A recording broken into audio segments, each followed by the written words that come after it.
Okay, nakiusap si Julia Barreto sa fans na huwag i-jinx ang kanyang career at love life. Ayon kay Julia, gusto niya mag-focus sa mga positive vibes at sana'y hindi masyadong pag-usapan ang mga personal na aspeto ng kanyang buhay.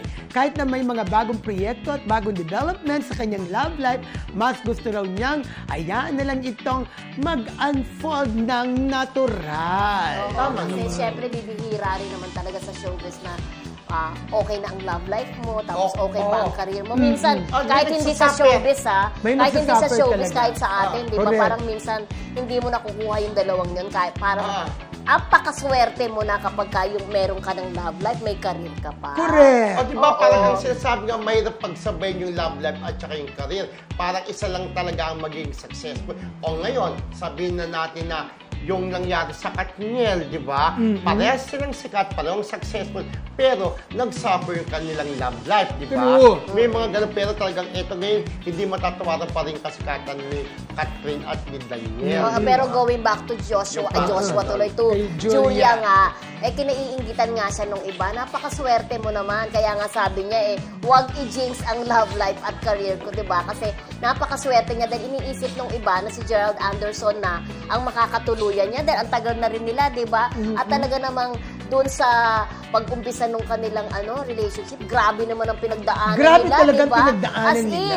Sobrang bash sa kanila, pero hindi nila yun, hindi sila nagpa-apekto. Correct. Matibay sila. Correct. Pero di ba, pero ang maganda yun, yung sinasabi siya yung dahilan ng hiwalayan dating Bea at ni Gerald, hindi na napapag-usapan. Nung nagkita sila ni Bea, okay na, di ba? Yung di ba? Pero ito, in fairness, successful yung love life ni Julia, successful din yung kanyang career. Yes. Pero bihira rin talaga nangyayari. Ang ganda-ganda ng career ngayon ni Julia, may mga pelikula siya may na kumikita at may MMF entry pa siya. Ay, may endorsement meron siyang panibagong show kung saan mag-host siya na isang reality show. Ganda. Okay. Bongga. Inisplok na ni Carla Estrada ang tunay na estado ng love life ng anak niyang si Daniel Padilla. Ayon kay Carla, hindi raw sila basta-basta nagpapakita ng personal na buhay sa publiko, kaya hindi rin daw dapat magtaka ang mga tao. Nagbigay siya ng pahayag na may mga bagay daw na private at personal at pinili nilang panatilihin iyon. Nabanggit din niya na walang dapat ipag-alala ang fans tungkol kay Daniel at sa kanyang love life dahil hanggang ngayon ay single pa rin ito. So, galing na sa kanyang mama. Yung interview natin yun Correct. Kasi Dolphy Theater. Sabi niya, okay naman daw, walang girlfriend. Walang girlfriend nga, kasi nga may balitang sinusuyo. Talagang hindi magkaka-girlfriend naman yan. Kasi, kung i-connect mo, sinusuyo, pinapadalan pa raw ng bulaklak. Nakarating lang po ito sa amin, pinapadalan pa rin ng bulaklak sa kanilang bahay. Na may nagsabi din na nahihiya naman daw ipabalik. Diba? Siguro tinatanggap na rin, diba? Oo, kailangan tanggapin na kasi binigay Pero syempre, kung totoo man yun, diba? Kung totoo man ito, hinahayaan na lang yung bulaklak. Syempre, nahiya naman ipabalik.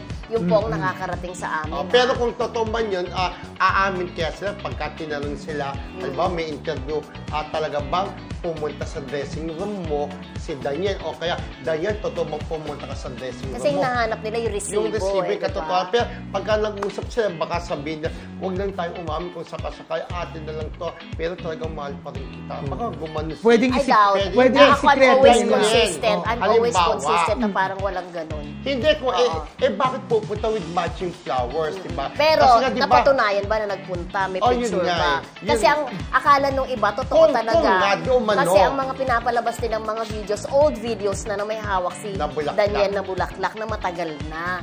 Tapos yung pa-holding hands nila dun sa stage, luma na rin. Baka naman kasi hindi talaga nakunan, di ba? Yung pagpunta niya at pagbibigay niya ng bulaklak. Pero di ba, pero bago yun, di ba, inuulit natin, di ba, friendship, nakarating sa atin na after ng Hello Love Again, ng Catgate, susuyuin ni Daniel. Which is, ayun nga, nabalita na yun ay kung talagang totoo. Baka yun na yun, at may nagsabi pa na hindi naman daw tumigil suyuin, kaya may sinasabi rin tayo na nagpapadala pa rin noon sa bahay daw ng bulaklak. Bongga si Catherine. Ang balita nga natin, may daw talaga sa bulaklak si Catherine, di ba?